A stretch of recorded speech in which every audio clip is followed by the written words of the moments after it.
What's up, everybody? It's your boy Stevie83, and I'm glad you're back for another react. You know what I'm saying? Today, I got a sadder case for you guys today. I want you guys to sit with me, get your napkins in case you cry, in case what? We're going to look inside the unaliving of a baby. 13 weeks old. It's unexpected. Not unexpected, but it's a shock to us. You know, me being a parent is a shock to me. You guys, I'm sure some of y'all out there are parents. Let me know in the comments what you think should happen to these parents. These people are really crazy. Come on! Can y'all please help us? He can't breathe! I know something was in his mouth. Boom. I'm like, babe, he choking. What's this? This was in his throat. I tried, there was nothing I could do. On June 25th, 2022, in Cleveland, Ohio, a chaotic 911 call summons paramedics to the home of an unresponsive 13-week-old infant. But when a troubling discovery is made, investigators begin to question the circumstances, raising the unsettling possibility that what happened may have been no accident. It's okay. I bet you I'm gonna win this.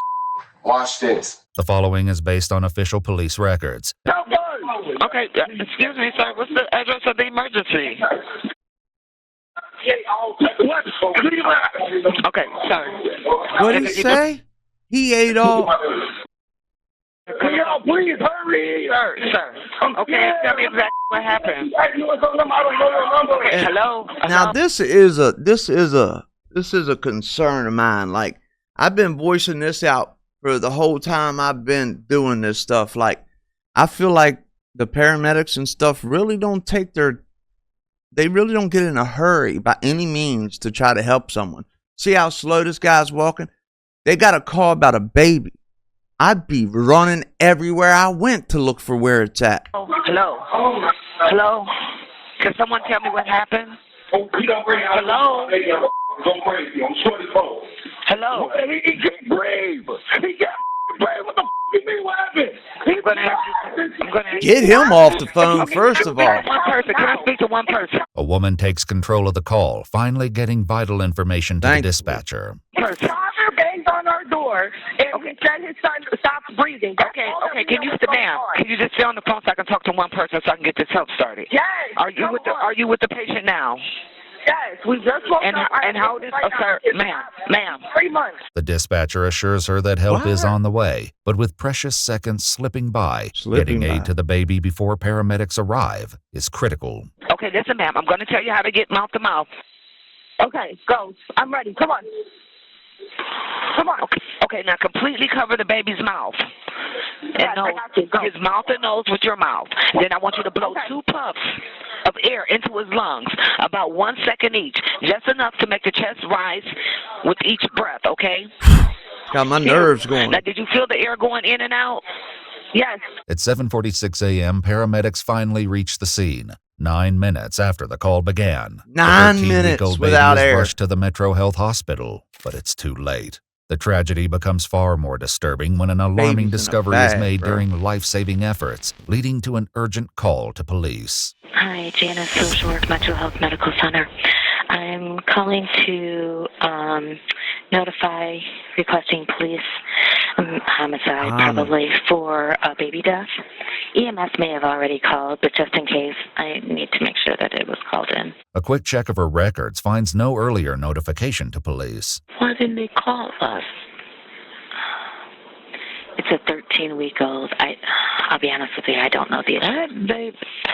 I wonder why. Did EMS pick the baby up? Yeah. Now, will you guys notify homicide? You know what? Are we calling this a violent death? No. Special victim. Well, we don't know. Undetermined. Okay. The heartbreaking screams of the infant's parents, 18-year-old Travion Hughes Sr. and 18-year-old Asiana McEwen, can be heard in the background of the call. Oh. And they don't know how it happened. Undetermined. I mean, we have speculation, but I'm going to say undetermined. Okay, we'll get a car out there. Okay. All right. Probably sooner than later. Oh. They're going. They're who? They're going over here. They're going what? They're going crazy over here. Who's there? Is it Mom, Dad? Cleveland police respond urgently and make their way to the nurses' Urgently? station, Is that where what this hospital is? staff reveal the cause of their alarm and the reason homicide detectives have been requested. What's this? This was in his truck.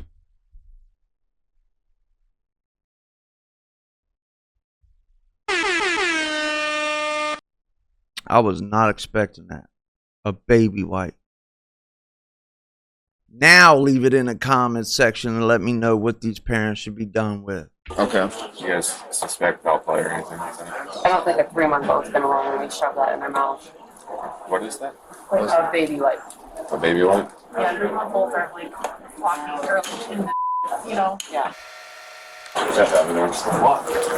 Baby wipe, he thinks that it's suspicious that I guess they could investigate a baby wipe or something. Yeah, Incident.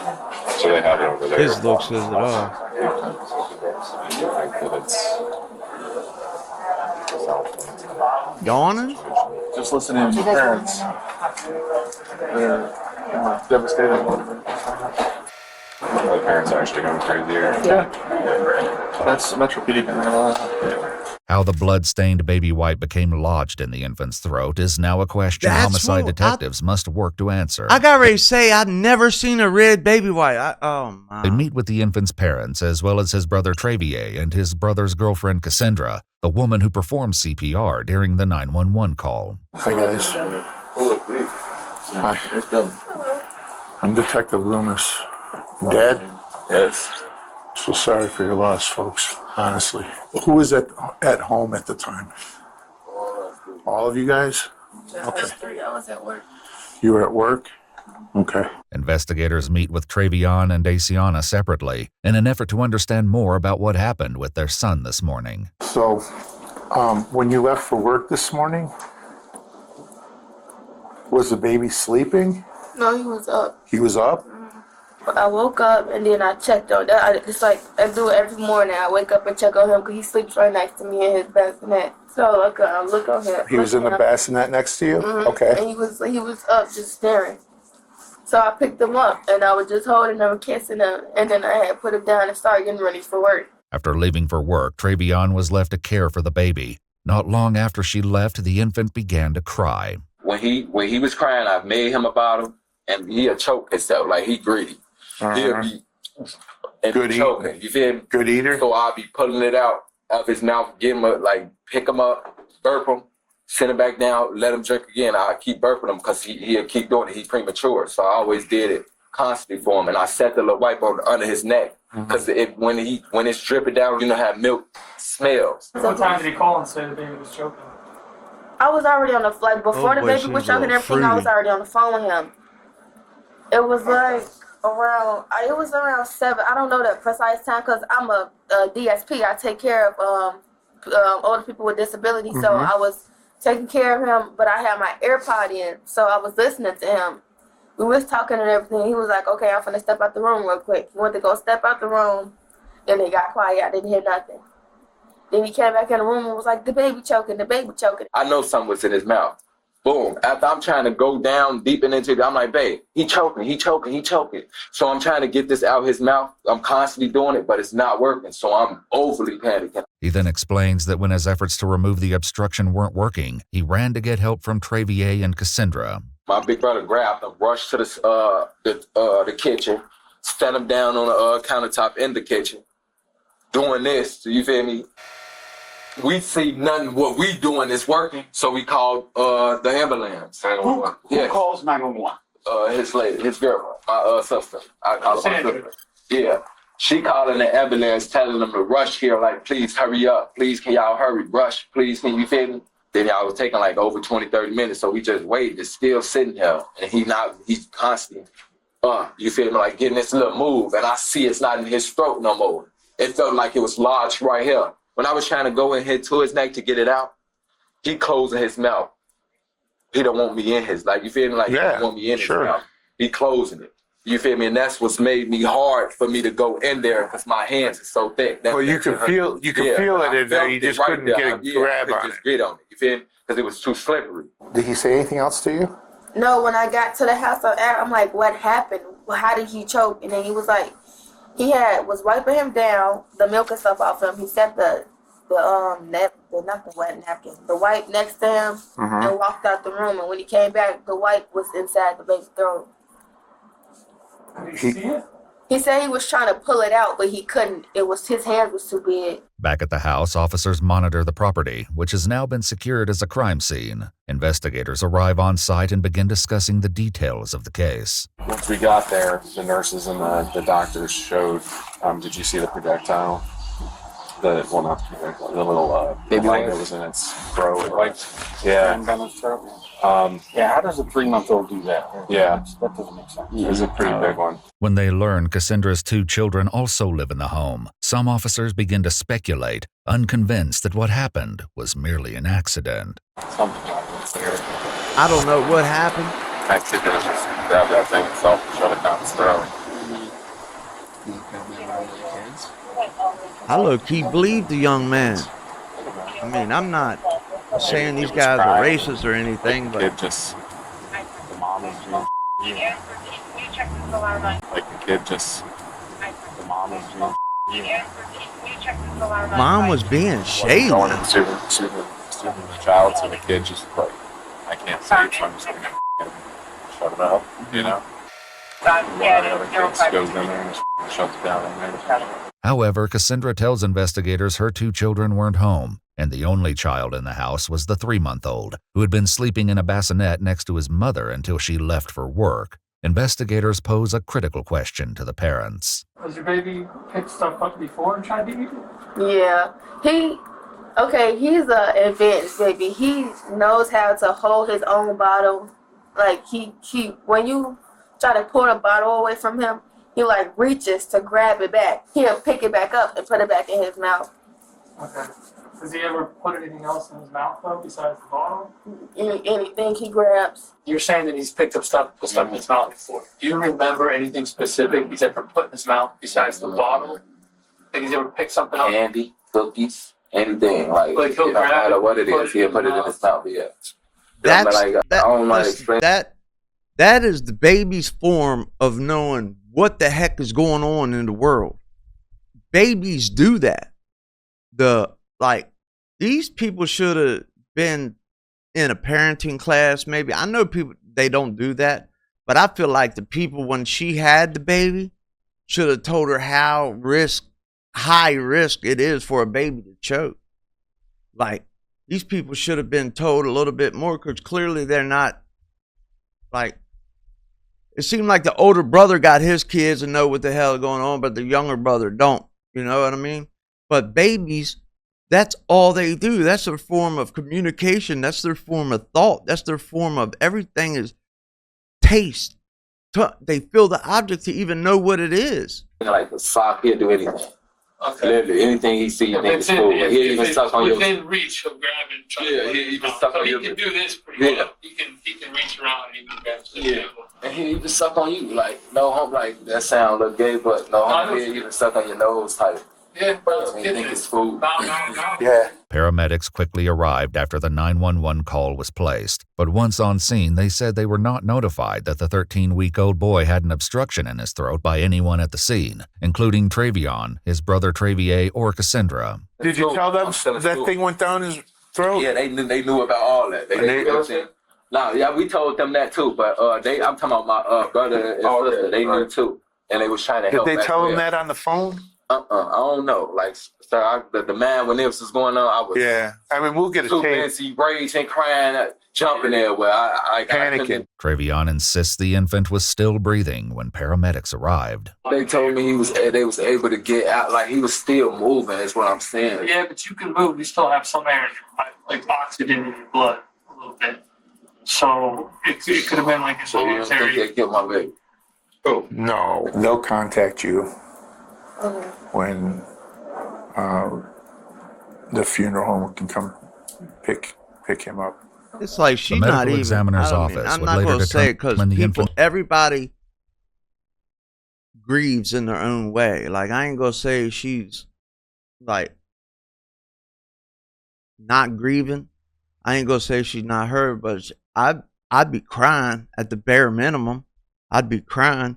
I know 13 weeks, the male, as in the father, don't have a strong connection like he will have if he stays in the baby's life. Because 13 weeks old, unless you're every 5 minutes, which he might have been in the baby's life, like, you ain't reached that bond yet, that hold that locks on to you as being a father. Like, I don't know if that makes sense or anything, but I feel like my kids, when they were infants like that, it was like, I don't know. Cause of death to be asphyxia by choking. Doubt still lingers over how it got in the infant's mouth, as well as why paramedics weren't informed of the obstruction. This brings both Cassandra and Travion back for an interrogation, choking, where investigators seek to find the truth. When he came to the door, what did he say to you? He said that the baby's choking. Help. Okay. Did he say what he was choking on? A wipe. Did he actually tell you that at that point in time? Yes, he said that he was choking on a wipe. But we didn't see anything. We didn't see the wipe. I'm looking, like, my biggest thing was calling 911. I know we needed to start compression. Sure. His mouth was so small, so then as I'm on the phone 911, I took the step back, like you said. I'm doing the CPR, the compressions and everything. And it seemed like he, I thought was getting air and keep on because he didn't. And then there was nothing. The question came up during the 911 call as the dispatcher attempted to guide her through performing CPR. Okay, kneel next to the baby and look in his mouth for food or vomit. Is there anything in his mouth? No. At the house when we talked. That's because you didn't mention the word baby wipe to me at all. Yes, I did. Well, yeah, you didn't. And we were recorded. Okay. On the 911 call, nobody mentioned baby wipe. When the EMTs got there, nobody mentioned baby wipe. However, at the very start of the 911 call, a male's voice can be heard shouting that something was in the infant's mouth. Exactly. Yeah, what's the address of the emergency? How the f*** is he done in bloom?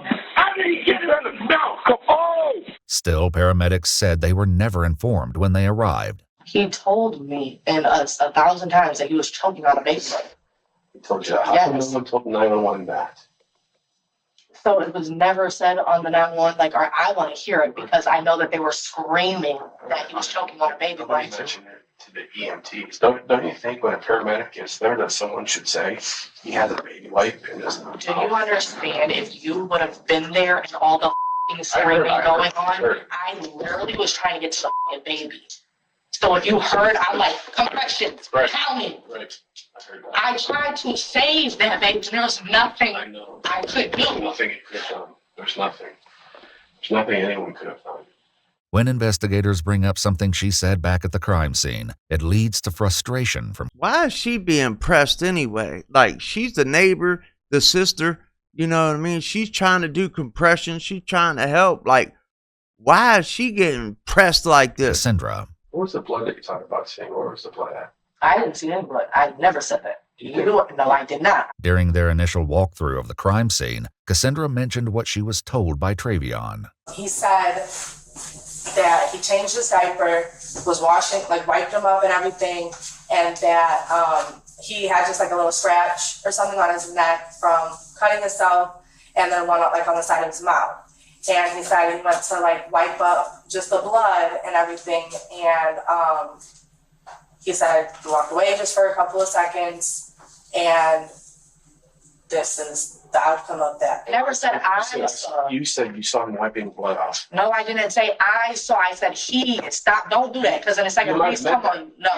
You might have meant Okay. That's what you said. Okay, don't do that. He told me because I just feel like you're attacking. Because I feel like, because I'm telling you that this is literally the most a long time, and I feel like you keep trying to tell me what I'm saying, and I'm telling you what I'm saying. Getting nowhere with Cassandra, investigators wrap up the interview. I don't like when they do that. Travion might provide the clarity she didn't. He's left alone for a few moments, where he entertains himself while waiting for investigators. Is it that we do? Is it that we do? I'm sure the camera's still in there. Yes, it is. Detectives sit down with Travion once again, but his interview begins with less cooperation than the first and quickly hits a wall. I know it sucks, but we got to kind of figure out what happened here. Because we got a bunch of questions, okay? So, but before we ask the questions, we're going to give you your Miranda warnings, okay? I know, but I'm not speaking without my lawyer. Okay. Well, that's fine.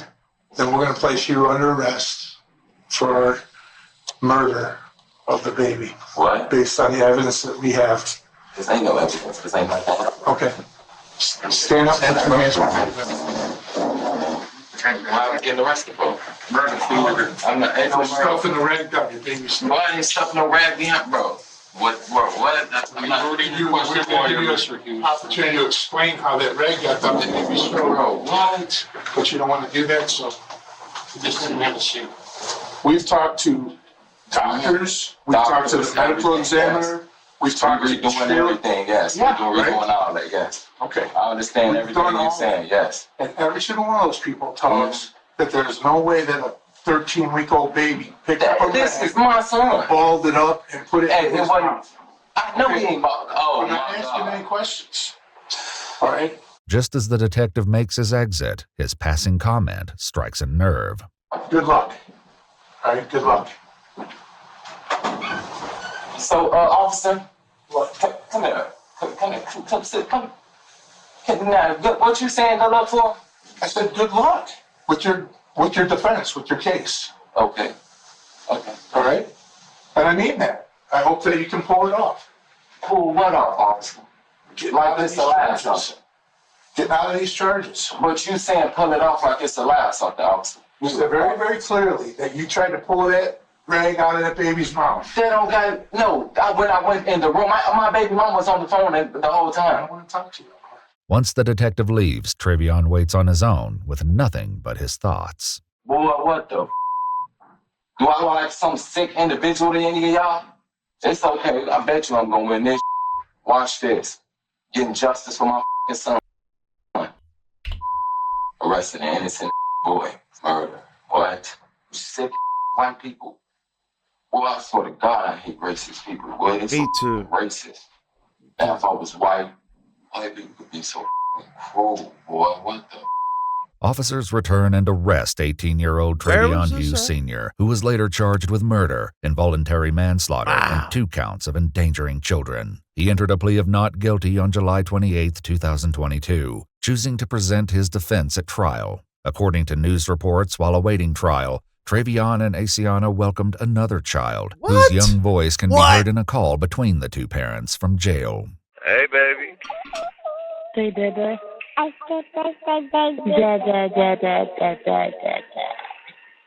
Hey, Miracle. Hey, Daddy. Hey, Daddy, baby. Daddy. Stop abusing me. My baby, my baby. Can't use words like that on a jail call. Babe, let her hit you. What the hell? Don't have her cry. Let her hit me. Let her hit you. I Don't am. like no baby. She can hit me all the she want to hit. That's She can, Look, you still waving at me? my baby can slap me if she wants to. Bye-bye, Dada. During Trevion's trial, which began on May 22, 2024, Asiana testified that she was on FaceTime with Trevion at the time of the incident and that she saw him pick up the baby and run out of the room after screaming that he was choking. Tests of the baby wipe revealed the infant's DNA was present, but there was no trace of Trevion's. However, while both parents told investigators the infant would regularly grab things and put them in his mouth, a forensic pathologist with the Cuyahoga County Medical Examiner's Office testified that a 13-week-old doesn't have the dexterity and That's a ability lie, to force bro. a wipe to the back of their throat. Not force a wipe in the back of the throat, but I remember my son was 10 months old. 10 months old. And he used to pick up rattles and shake them and shake them. Come on, man. I don't believe that for 1 minute a 10-month-old can't pick up a baby wipe. Arguing it had to have been placed there intentionally. Ultimately, the jury found Trevion guilty. The baby's mother defended Trevion during a court hearing, telling the judge he was making a mistake. Trevion was sentenced to life in prison with the possibility of parole after 15 years. An appeal was later filed, arguing that there wasn't enough evidence to prove Trevion forced a baby wipe down his son's throat. The appeals court rejected the claims and upheld his conviction. If you'd like to see select new videos early and help us keep uncovering Oh my God. I feel like they did him wrong. I feel like the police did him wrong. Wow, I'm blown away by this.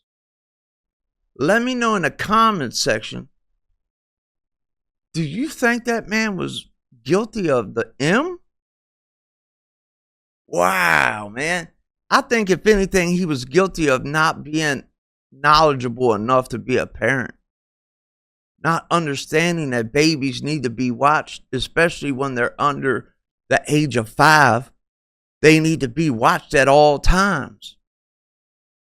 Like, I feel he's guilty of being a dummy, but I don't think he's guilty of the M word. Let me know in the comments section. I'll see you tomorrow. We out. Peace.